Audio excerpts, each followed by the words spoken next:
before we go to Westminster Abbey, we have a guest with us. Her name is Brittany Barger. She is from the United States. Brittany, thank you very much for staying with us.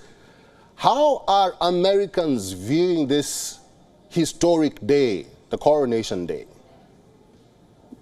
I think it depends on who you ask. I think Americans as a whole aren't really paying much attention to it. It's not really been that big a news. However, CNN, Fox News, MSNBC, and the like are dedicating all their morning coverage today to the coronation. And as the evening went on last night here, they did start talking about the coronation more. However, it's not been mainstream news due to many issues we have going on here in the United States. But you do have a lot of people here in the U.S. who are big fans of the royal family. They have traveled to London to watch the coronation live, or are planning to get up at 3-4 a.m. and tune in.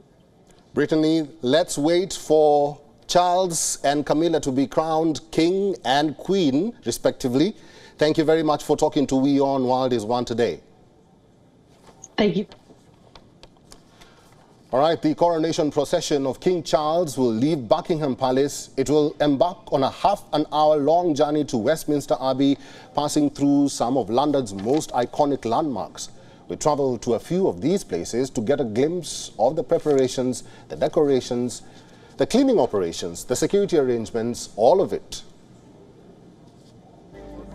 The coronation procession of King Charles III will be a fraction of the length of his late mother's. The day will begin at around 10:20 local time, with the King and Queen traveling in the Diamond Jubilee state coach.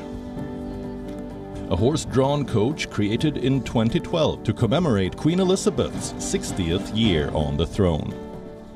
We are right now making our way through London just hours before the King's coronation ceremony, which is going to be taking place at Westminster Abbey at 11 a.m. Around 100 heads of state, 2,000 guests in all who will be a part of that ceremony, and of course thousands of people who are expected on the streets. And as a result, we are seeing security arrangements, elaborate arrangements that have been put in place ahead of that ceremony through the week as well. And just hours to go before the ceremony, this is what London is looking like at this point as we make our way through the streets of London. Road closures at several points. In fact, the hotel where we are staying at has also last night sent out these leaflets informing the guests about the event restrictions, the road closures. The kind of security that we are witnessing, more than 11,000 police officers are expected to patrol the streets of London for that ceremony, as the procession will be starting from Buckingham Palace and making its way to Westminster Abbey. And that's where the coronation service will be. And we will be getting you all the updates on the day of the coronation. Yes. I'm going to see it tomorrow. Very excited. It's a historical moment, something that I think no one was expecting because obviously the Queen lived for so long. So we're super excited. I'm going tomorrow with some friends to Westminster Abbey. Well, we're going to try. I mean, it will be full of people, but I would definitely not want to miss the atmosphere.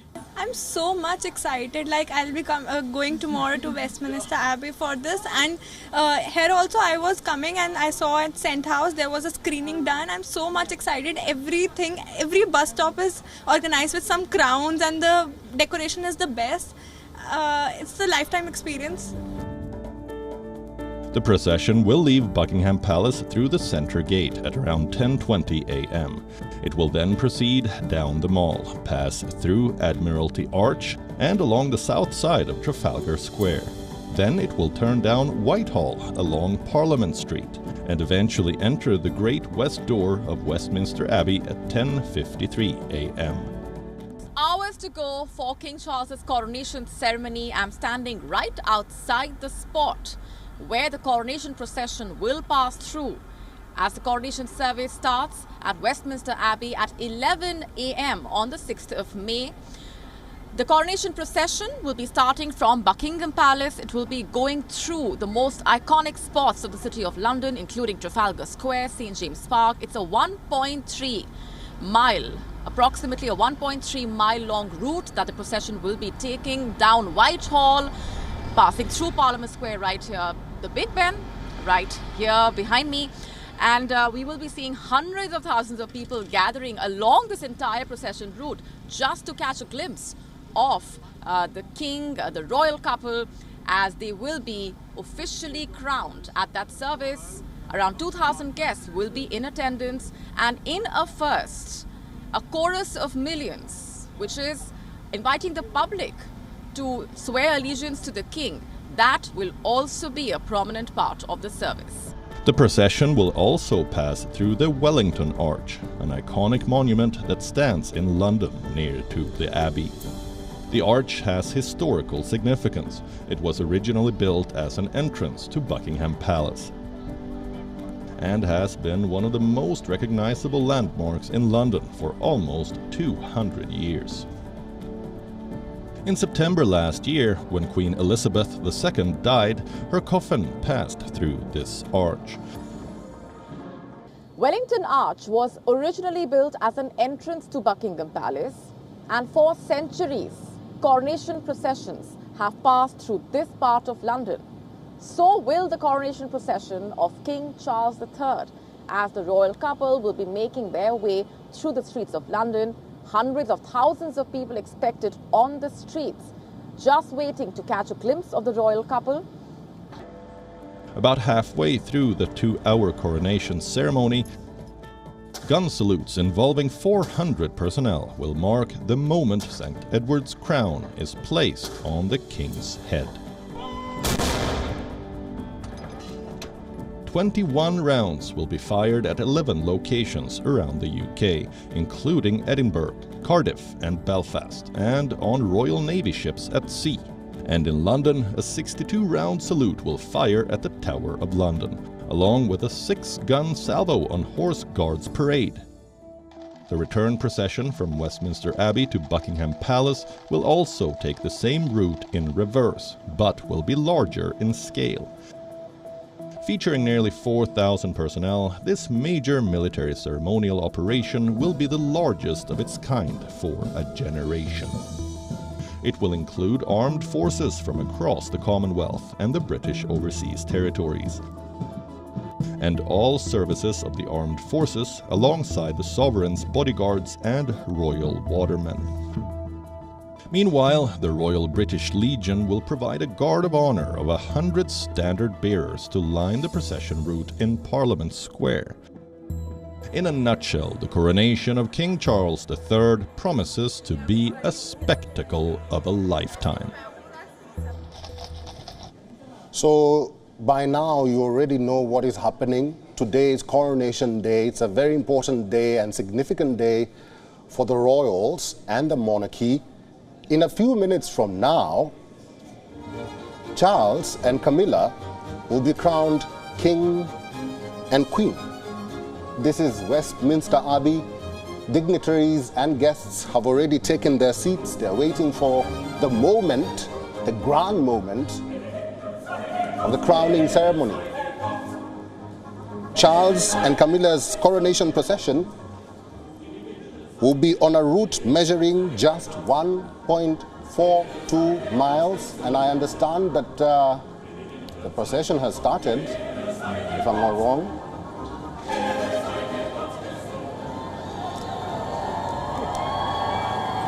So this is still live. This, I believe, is at the Buckingham Palace. There you go. That's the King and the Queen Consort. And yes, the procession has begun. We do understand Charles and Camilla are headed, first of all, to Buckingham Palace, and then a few minutes later, they will head to Westminster. Now, in keeping with the current monarch's less extravagant vision for the event, there will be just 2,000 guests, as mentioned by our correspondent Molly Gambir. Queen Elizabeth's coronation was attended by a whopping 8,250 dignitaries. 8,000. King Charles's curtailed guest list will also be noticeably more diverse, with a greater number of representatives of various religions and ethnic communities invited to take part in the festivities. Now, this is a concerted effort to highlight the changing face of a British society and also a monarchy. Apparently, the attire of the dignitaries is expected to be less formal than in the past. It is being reported that Charles has requested members of the aristocracy, known as peers, to ditch their floor-length ceremonial robes of scarlet velvet with ermine trim and instead opt for either their more casual parliamentary cloaks or business suits.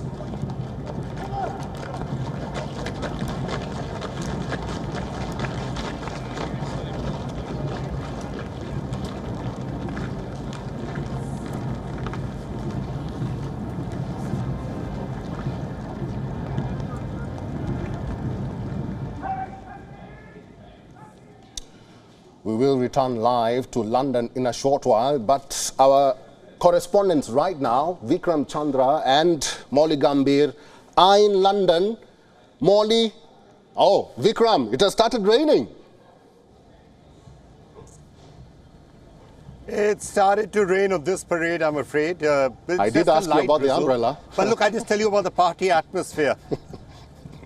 Yeah, but you know, so how kind are people? A volunteer walking past just saw me and said, your need is greater than mine, and he handed me the umbrella. So there you are. I mean, till he takes it back, he's some distance away. But yeah, you know, I can see the standard up there. And if you look at Buckingham Palace, when the king is actually there, you'll see the standard there. It's replaced by the Union Jack when they start to head out. So you know, that's when the procession actually starts. But yeah, the party atmosphere does continue. It's a bit, I can see all the crowds out here. Some umbrellas are definitely out, and it's going to be drizzling. All right. And yes, a few moments ago, we just showed Charles and Camilla getting into Buckingham Palace. I think they're going to prepare the procession, which will start in a few minutes from now. Molly Gambhir, you look safe and not wet at all.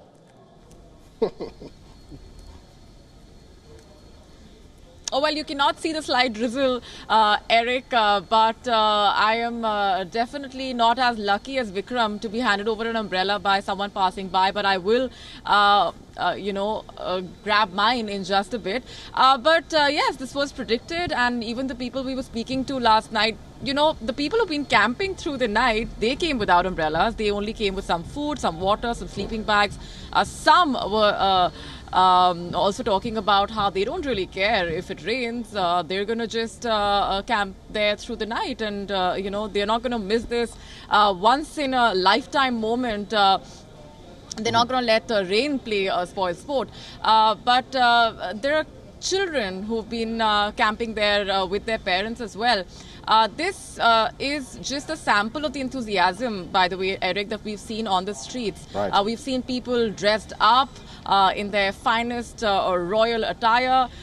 They've been also talking about how they are not, you know, they haven't missed a chance to be a part of any royal event if they've been lucky enough. For example, even the royal wedding, you know, they were watching or trying to at least make sure that they were a part of the celebrations in whatever way they could. The fact that London has been gearing up for this event for months, and this is finally D-Day, the enthusiasm levels, of course, are soaring through the roof.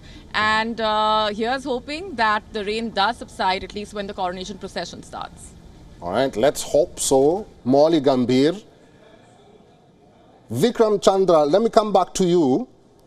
Are there any comparisons being made with this coronation of Charles III and his mother, Queen Elizabeth II, in 1953? Are you talking to Britons? What are they saying? Are they comparing it?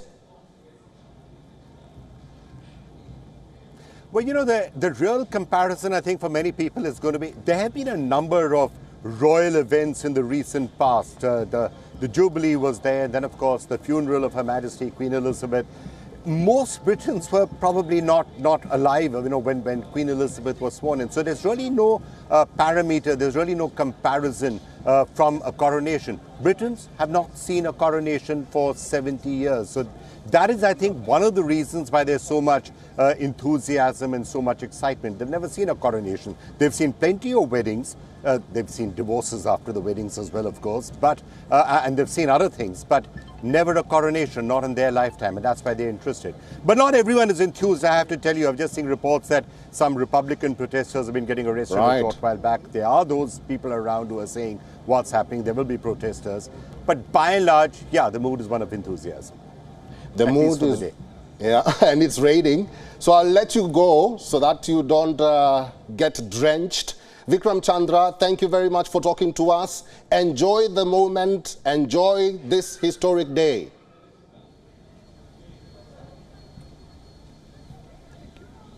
Molly Gambhir, let me just come back to you and let's talk about what has been bedeviling very many people in the United Kingdom. They feel that this is not a moment to have such fervor.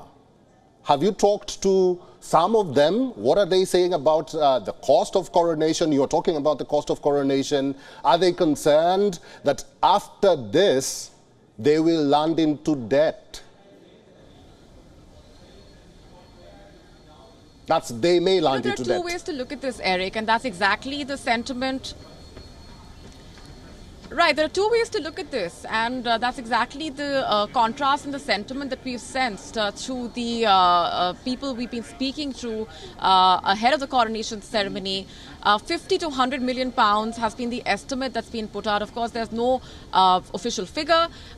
Let's just remind our viewers that the UK government and the Buckingham Palace pay for this event, so which means the UK government paying means the taxpayers pay, and that is something that definitely has been the talk of the town. After all, we've seen the UK cost of living crisis making headlines for weeks now.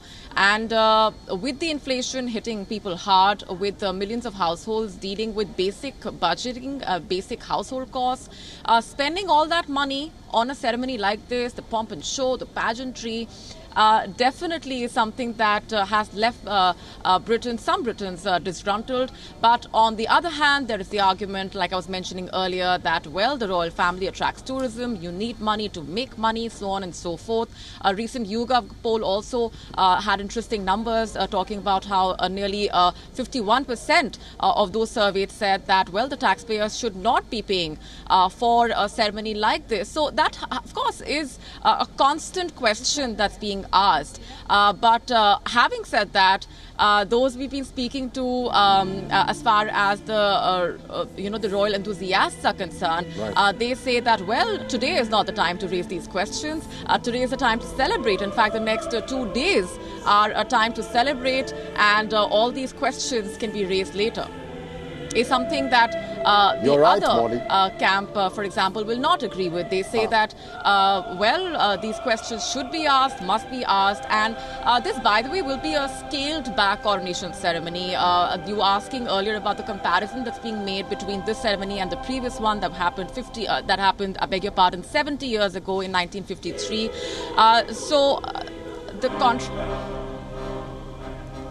Molly Gambhir, I'll come back to you and we'll talk more about the privacy that revolves around the anointment of the king and the queen, because there has been a lot of controversy and people are questioning if the media at all will be allowed to show this anointing process. So let's go back to Westminster Abbey and see what's happening there.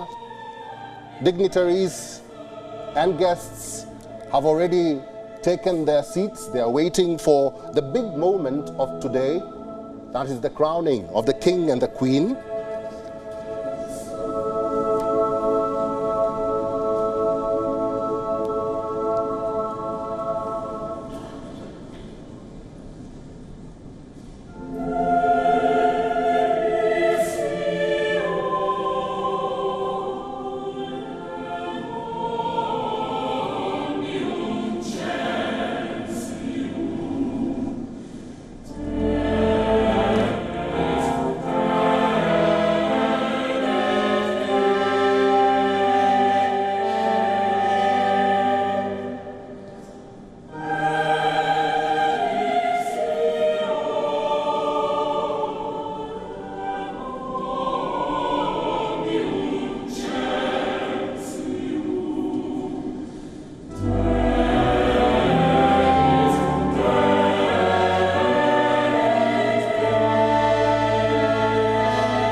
live in London, Westminster Abbey. We've been talking about Westminster Abbey for a long time now.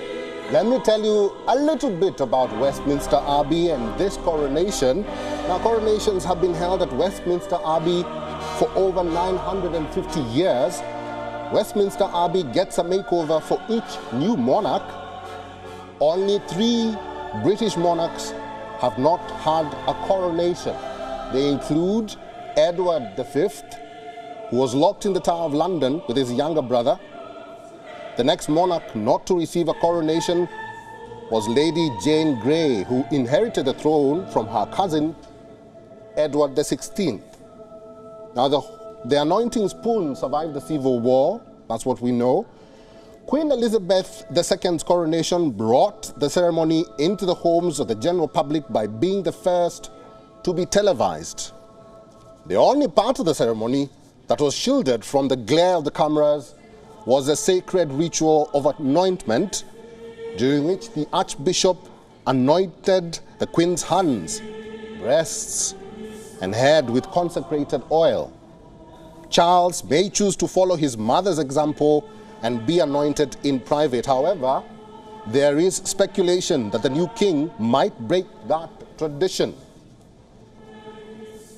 Every coronation of a British monarch since King George III has taken place between May and September. The youngest ever monarch was Mary, Queen of Scots, who became queen in 1542, and she was just 6 days old. So we're waiting for the big moment.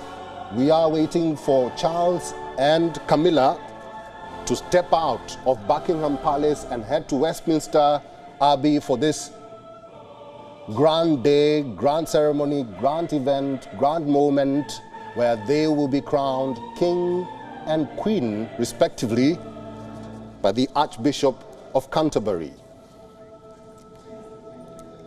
You are watching WION World is One. Stay with us.